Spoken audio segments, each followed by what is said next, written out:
الصلاة خير من النوم۔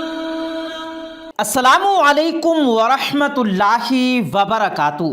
پیارے دوستوں، مدینے میں 4 بھائیوں نے اپنی حاملہ بہن کو زندہ دفن کر دیا۔ پھر جو کچھ ہوا وہ سن کر آپ بھی کانوں کو ہاتھ لگا لیں گے۔ یہ واقعہ مکمل جاننے کے لیے اس ویڈیو کو آخر تک ضرور دیکھے گا، اور اگر آپ چینل پر نئے آئے ہیں تو اسے سبسکرائب کر لیجئے گا۔ اور پیارے دوستوں، سعودی عرب کے مشہور ترین شہر مدینہ کے قریبی علاقے میں عبدالغفور نامی سعودی شہری رہا کرتا تھا۔ اس نے یہ واقعہ شیئر کرتے ہوئے سوشل میڈیا پر لکھا کہ میں اور میرے چند دوستوں پر مشتمل ایک گروپ ہوا کرتا تھا۔ ہم سب چوری کیا کرتے تھے، اور چوری کرنے کے بعد ہم سب الگ الگ جگہ پر چھپ جایا کرتے تھے تاکہ پولیس ہمیں تلاش نہ کر سکے۔ ایک بار ہم نے رات گئے بینک لوٹا اور ڈھیر ساری دولت لے کر بینک سے نکل گئے۔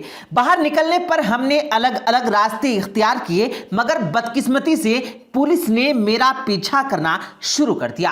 عبدالغفور کے بقول مجھے احساس ہو گیا تھا کہ پولیس میرا پیچھا کر رہی ہے، اس لیے میں نے تیز قدم اٹھاتے ہوئے چھپنے کی جگہ تلاش کرنی شروع کر دی۔ کچھ دیر چھپنے کے بعد میں مخالف سمت میں چلنے لگا۔ آسمان پر چاند پوری طرح آب و تاب سے چمک رہا تھا۔ چلتے چلتے میں ایک سنسان سڑک پر آ پہنچا جہاں بندہ تھا نہ بندے کی ذات۔ میں اس سڑک کے کنارے چلنے لگا۔ تھوڑی دیر بعد ایک قبرستان آ گیا۔ قبرستان کے کونے پر ایک چھوٹا سا ٹوٹا پھوٹا کمرہ بنا ہوا تھا۔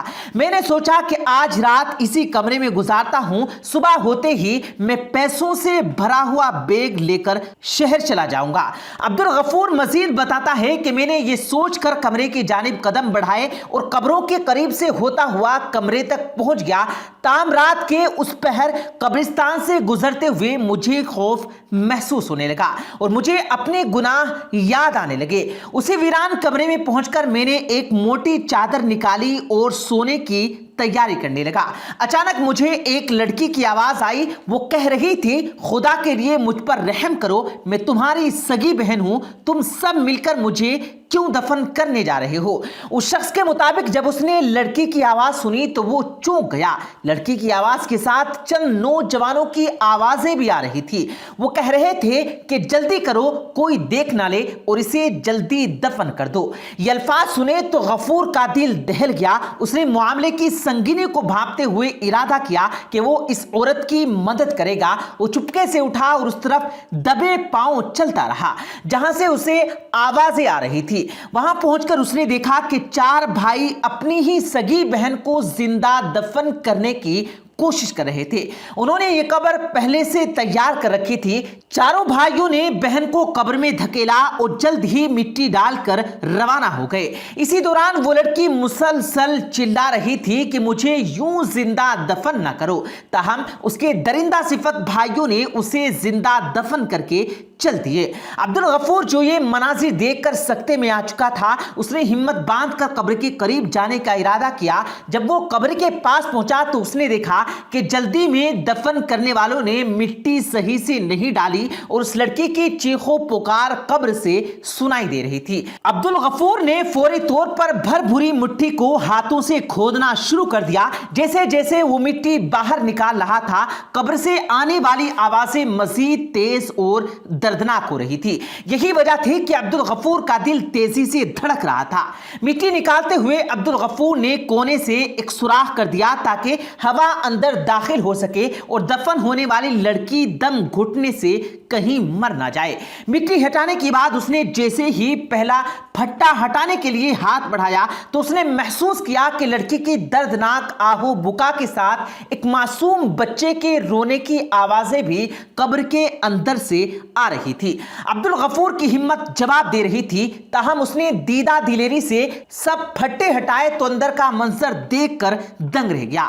پیارے دوستوں، غفور بتاتا ہے کہ میں نے دیکھا کہ وہ لڑکی حاملہ تھی اور اس نے قبر میں بچے کو جنم بھی دے دیا تھا، اور اسی بچے کے رونے کی آوازیں قبر سے لگاتار آ رہی تھی۔ لڑکی کی حالت انتہائی نازک تھی، تاہم جب میں نے اس سے پوچھا کہ یہ سارا ماجرا کیا ہے تو لڑکی نے بتایا، پہلے مجھے اور میرے بچے کو ہسپتال لے چلو، اس کے بعد میں تمہیں تمام واقعہ کہہ سناؤں گی۔ عبدالغفور بھی لڑکی کی حالت کو دیکھ چکا تھا، سو اس نے اسے ہسپتال پہنچانے کی کوشش شروع کر دی۔ وہ واپس سڑک کنارے آیا تاکہ کسی گزرتی گاڑی سے مدد مانگ سکے۔ خوش قسمتی سے ایک مسافر بس وہاں سے گزر رہی تھی۔ عبدالغفور نے اشارہ کیا تو بس رک گئی، جس پر عبدالغفور نے سارا ماجرا کہہ سنایا۔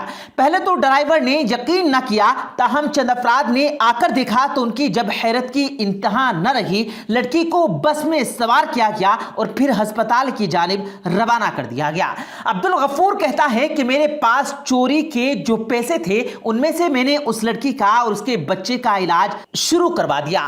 رات بھر علاج چلتا رہا اور صبح صادق کے وقت اس لڑکی کی حالت سنبھل گئی، جس کے بعد میں نے ڈاکٹر سے اجازت طلب کر کے کہ مجھے مریض سے بات چیت کرنی ہے، جس پر ڈاکٹر حضرات نے مجھے اجازت دے دی۔ پھر میں تجسس بھری کیفیت میں اس کے کمرے میں داخل ہو گیا جہاں وہ بیڈ پر لیٹی ہوئی تھی۔ مجھے دیکھتے ہی اس نے بتانا شروع کیا کہ میرا نام ماریا ہے اور میں قریبی گاؤں کی رہنے والی ہوں۔ میرے والدین اس دنیا میں نہیں رہے، تب سے میں اپنے 4 بھائیوں کے ساتھ اپنے گھر میں رہائش پذیر ہوں۔ میں انتہائی نیک اور شریف لڑکی ہوا کرتی تھی، نماز روزے کی پابند تھی، لیکن میں نے یونیورسٹی میں داخلہ لیا تو میری ملاقات ایک خوبرو لڑکی سے ہوئی۔ چند ملاقاتوں میں ہی مجھے وہ اچھا لگنے لگا اور میں اس سے محبت کر بیٹھی۔ اب ہر روز ملاقاتیں کرتی ہیں اور خوشیاں خامیاں ہانکتے بانکتے ایک بار میرے بھائی کسی کام سے شہر گئے تو اس دن میں نے اس لڑکے کو فون کر کے اپنے گھر بلا لیا۔ پھر کیا تھا، شیطان ہم دونوں پر غالب آ گیا اور ہم سنگین گناہ کر بیٹھے، جس کے نتیجے میں حاملہ ہو گئی۔ 3 مہینوں بعد میں نے یہ بات اپنی خالہ سے شیئر کی تو خالہ لڑ جھگڑ کر مجھے اپنے ساتھ اپنے گھر لے آئی اور میرے بھائیوں سے کہا کہ یہ کچھ مہینے میرے ساتھ رہے گی کیونکہ اس کی طبیعت کچھ ٹھیک نہیں رہتی ہے۔ پہلے تو بھائی نہ مانے مگر خالہ کی ضد کے آگے ہار گئے۔ اور پیارے دوستو، عبدالغفور کے بقول اس لڑکی نے مزید بتایا کہ آج مجھے حاملہ ہوئے 9 ماہ کا عرصہ گزر چکا تھا کہ صبح کے وقت میرے بھائیوں کو اصلیت معلوم ہو گئی۔ انہوں نے مجھے برا بھلا کہا اور وہ مجھے اپنے گھر لے گئے۔ گھر پہنچ کر پہلے تو انہوں نے مجھ پر خوب تشدد کیا، پھر یہ منصوبہ بنایا کہ رات کے اندھیرے میں وہ مجھے زندہ دفن کر دیں گے۔ میں پہلے ہی اپنی غلطی پر شرمندہ تھی اور اپنے رب سے اپنے گناہوں کی معافی مانگ رہی تھی، مگر میرے بھائی مجھ پر رحم نہیں کرتے تھے اور رات ہوتے ہی مجھے کسی گھسیٹتے ہوئے قبرستان لے آئے۔ لیکن میں پھر بھی پر امید تھی کہ اللہ مجھے ضرور بچا لے گا اور میرا گناہ بخش دے گا جو مجھ سے نادانی میں سرزد ہوا ہے۔ جب میرے بھائی مجھے دفن کر رہے تھے تو میں نے سچے دل سے توبہ کی تھی کہ آئندہ ایسا گناہ کبھی نہیں کروں گی، جس پر اللہ تعالیٰ نے تمہیں فرشتہ بنا کر میرے پاس بھیجا اور تم نے میری جان بچا لی۔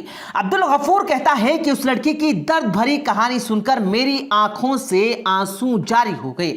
تاہم میں اس کی حرکتوں پر غصے میں مبتلا تھا، لیکن پھر اچانک مجھے اپنے گناہ یاد آئے اور میں نے بھی سچی توبہ کرتے ہوئے اللہ رب العزت سے پرانے گناہوں کی معافی طلب کی اور یہ پکا ارادہ کیا کہ میں لڑکی سے شادی کر لوں گا، کیونکہ اسے اپنے گناہوں پر شدید ندامت تھی اور میرے سوا اب اس کا اس بھری دنیا میں کوئی نہیں تھا۔ یوں میں نے اس سے شادی کر لی اور آج ہم ہنسی خوشی زندگی بسر کر رہے ہیں۔ جی تو دوستو، اس واقعے سے معلوم ہوتا ہے کہ اگر انسان سچے دل سے توبہ کرے تو اللہ پاک اسے نہ صرف بخش دیتا ہے بلکہ انعام و اکرام سے بھی نواز دیتا ہے۔